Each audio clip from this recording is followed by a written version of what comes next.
Hai semua, salam budi luhur. Selamat datang di Dasar Pemrograman. Diharapkan setelah melihat video ini, kalian dapat memahami konsep dasar dalam bahasa pemrograman. Pada video ini akan dibagi menjadi 5 pokok pembahasan, yaitu 1. Bahasa pemrograman, 2. Variabel, 3. Konstanta, 4. Tipe data, 5. Operator. Kita masuk ke topik pembahasan pertama, yaitu bahasa pemrograman. Pada video konsep dasar algoritma, sudah pernah dijelaskan mengenai apa itu program. Program adalah kumpulan instruksi-instruksi yang diberikan kepada komputer untuk menyelesaikan suatu tugas. Nah, untuk kita mendesain instruksi tersebut, salah satu caranya adalah bisa menggunakan flowchart. Artinya, flowchart bisa kita implementasikan langsung menjadi sebuah program. Agar komputer bisa memahami program tersebut, maka kita harus mengikuti aturan dari bahasa pemrograman. Sebelum kita lanjut membahas bahasa pemrograman, mari kita lihat perbedaan antara bahasa manusia dengan bahasa pemrograman. Yang pertama, bahasa manusia diajarkan oleh manusia ke manusia. Sedangkan untuk bahasa pemrograman diajarkan oleh manusia ke komputer. Yang kedua, bahasa manusia digunakan sebagai sarana komunikasi antara manusia. Sedangkan bahasa pemrograman digunakan sebagai sarana manusia memerintah komputer. Yang ketiga, bahasa manusia terdiri dari sekumpulan kalimat. Sedangkan untuk bahasa pemrograman terdiri dari sekumpulan perintah. Yang keempat, bahasa manusia merupakan kalimat yang diakhiri dengan simbol titik. Sedangkan bahasa pemrograman merupakan perintah yang diakhiri dengan simbol titik koma, atau tergantung sesuai dengan bahasa pemrogramannya. Yang kelima, bahasa manusia memiliki aturan tata bahasa, atau yang sering disebut dengan grammar. Sedangkan untuk bahasa pemrograman memiliki aturan tata bahasa pemrograman. Berdasarkan penjelasan tadi, maka bahasa pemrograman memiliki 4 jenis, yaitu 1. Bahasa mesin adalah bahasa pemrograman yang memberikan perintah kepada komputer memakai kode bahasa biner. Yang kedua adalah bahasa tingkat rendah, yaitu bahasa pemrograman yang memberikan perintah-perintah kepada komputer memakai instruksi tingkat rendah, contohnya bahasa rakitan atau assembly. Yang ketiga, bahasa tingkat menengah, yaitu bahasa pemrograman yang memakai campuran instruksi dalam kata-kata bahasa manusia dan instruksi yang bersifat simbolik. Contohnya adalah bahasa C. Yang keempat adalah bahasa tingkat tinggi, yaitu bahasa pemrograman yang memakai instruksi berasal dari unsur kata-kata bahasa manusia. Contohnya misalkan Java, C++, PHP, dan lain-lain. Ada banyak bahasa pemrograman yang populer di Indonesia, misalkan seperti Java, bahasa C, PHP, Visual Basic, Python, C++, JavaScript, dan lain-lainnya. Yang jadi pertanyaannya adalah, apakah kita harus belajar semua bahasa tersebut? Jawabannya adalah tidak. Kalian cukup belajar dan kuasai 1 bahasa pemrograman. Selanjutnya akan lebih mudah mempelajari yang lainnya. Untuk mata kuliah ini dan video-video selanjutnya, kita akan menggunakan bahasa pemrograman C. Setelah mengetahui mengenai bahasa pemrograman, kita lanjut ke topik pembahasan kedua, yaitu variabel. Apakah variabel itu? Sebelum kita membahas tentang pengertian variabel, saya akan memberikan sebuah contoh, ada sebuah kotak. Biasanya kita membeli produk, terkadang disediakan juga kotaknya. Seperti kita membeli sepatu, membeli sendal, membeli kacamata, membeli mainan, atau mungkin kita punya makanan, itu suka ada kotaknya.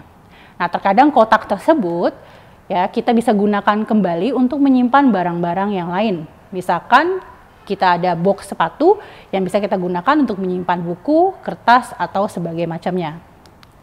Nah, dalam bahasa pemrograman, maka saya akan menganalogikan box tersebut adalah sebuah variabel. Dan isi di dalam boxnya yang bisa saja berganti-ganti adalah nilai dari variabel. Jadi kita kembali lagi, apakah variabel itu? Nah, variabel adalah suatu tempat yang ada di dalam memori komputer yang isinya dapat berubah-ubah selama jalannya program.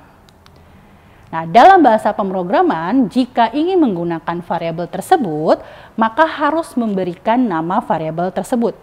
Sehingga nanti ketika kita akan menggunakan variabel tersebut dalam pemrograman, maka hanya perlu memanggil namanya saja. Jika dalam pemrograman ada lebih dari satu variabel, maka harus diberikan nama yang berbeda antara satu variabel dengan variabel yang lainnya. Berdasarkan pengertian dan penjelasan variabel, maka dalam bahasa pemrograman terdapat aturan penamaan variabel yang harus diingat.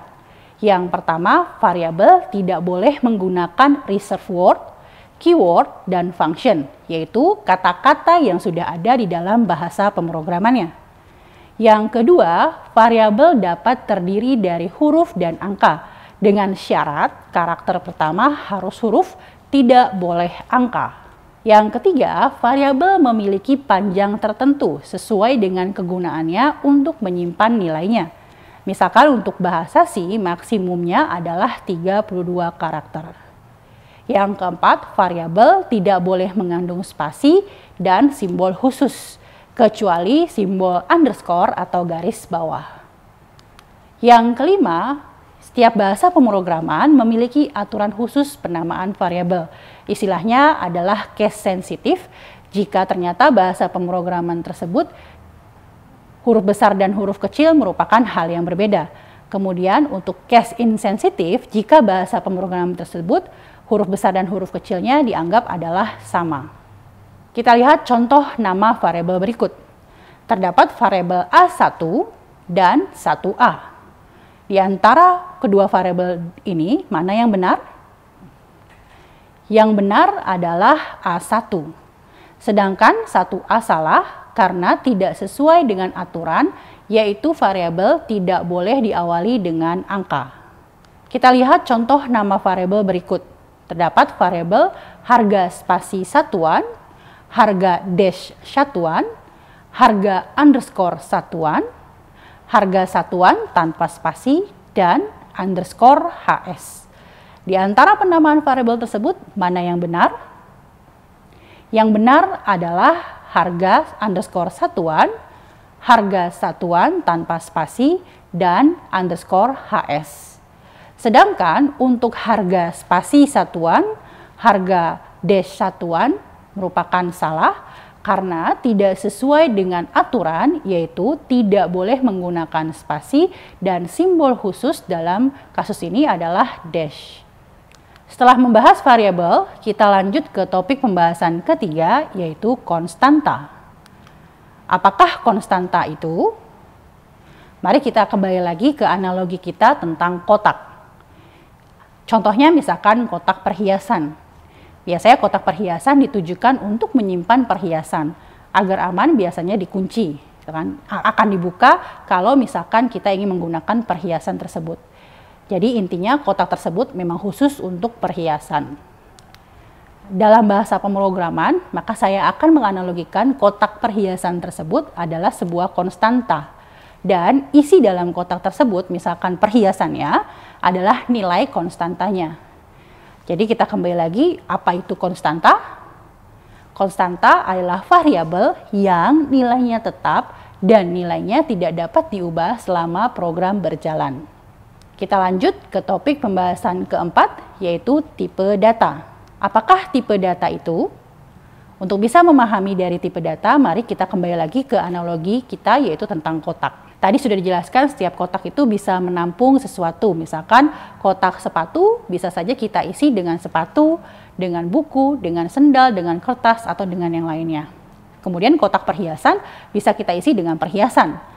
Ada lagi mungkin kotak makanan yang biasa kita isi dengan makanan. Artinya setiap kotak tersebut digunakan untuk jenis-jenis tertentu. Nah, berarti sepatu tidak bisa kita simpan di dalam kotak makanan. Kenapa? Karena bisa saja mungkin ukuran kotak makanannya terlalu kecil. Atau sebaliknya, makanan tidak bisa kita simpan ke dalam kotak sepatu.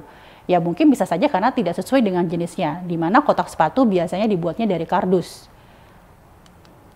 Nah, dalam bahasa pemrograman, saya akan menganalogikan jenis yang dapat disimpan dalam kotak dan ukuran dari kotak adalah tipe data.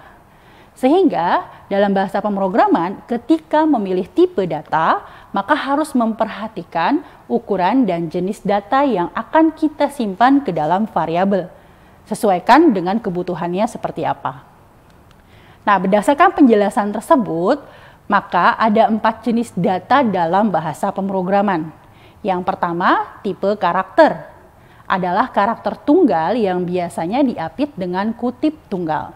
Contohnya misalkan kutip 1, A kutip 1, atau kutip 1, X kutip 1. Kedua, yaitu tipe numerik. Yang dibedakan menjadi 2 jenis, yaitu integer atau bilangan real. Contohnya seperti min 44, 0, 345, dan lain-lain. Dan tipe yang kedua untuk numerik adalah real atau floating point yang mengandung bilangan pecahan. Contohnya 12.256, 0.45, dan lain-lain.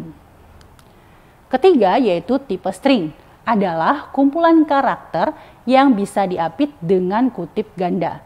Contohnya adalah kutip 2 halo kutip 2 atau kutip 2 A min kutip 2. Yang keempat yaitu jenis tipe data yang terakhir adalah boolean, yaitu tipe data yang disimpan dengan nilai true atau false, atau 0 untuk false, 1 untuk true, atau mungkin jenis kategori lainnya untuk menandakan true atau false.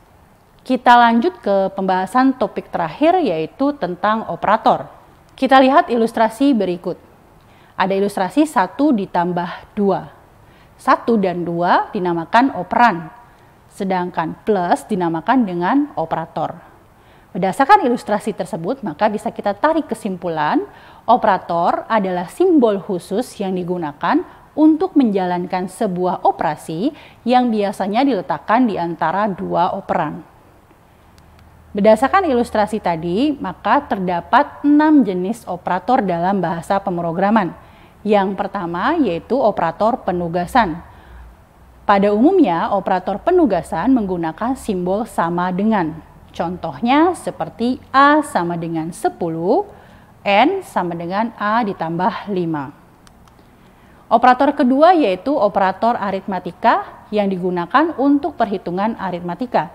Seperti tanda plus untuk penjumlahan, tanda minus untuk pengurangan, atau untuk operasi aritmatika lainnya. Operator ketiga yaitu operator perbandingan yang sering disebut sebagai relational operator. Operator ini digunakan untuk membandingkan 2 operan. Contohnya misalkan seperti X lebih besar sama dengan Y, yang artinya apakah nilai X lebih besar sama dengan Y. Atau ada lagi contoh yang lain, misalkan X tidak sama dengan Y, yang artinya apakah X tidak sama dengan Y. Operator keempat adalah operator logika yang digunakan untuk membandingkan 2 kondisi logika. Contohnya adalah logika AND, yang untuk menghasilkan sebuah nilai logika true, maka setiap kondisi yang dibandingkan harus bernilai true. Operator kelima adalah operator bitwise yang digunakan untuk menangani logika bilangan biner. Operator keenam adalah operator unary, yaitu operator yang digunakan untuk proses aritmatika dengan menggunakan 1 operan. Contohnya misalkan operator dan yang digunakan untuk menghasilkan alamat memori operan. Contoh penggunaannya adalah misalnya dan diikuti dengan nama operannya, yaitu dan A. Artinya ingin mendapatkan alamat dari variabel A. Demikian video kali ini mengenai dasar pemrograman. Semoga setelah melihat video ini, kalian dapat memahami apa itu bahasa pemrograman dan dapat menggunakan variabel, konstanta, tipe data, dan operator dengan tepat dalam pemrograman. Sampai jumpa di video berikutnya membahas tentang struktur kontrol percabangan. Salam budi luhur.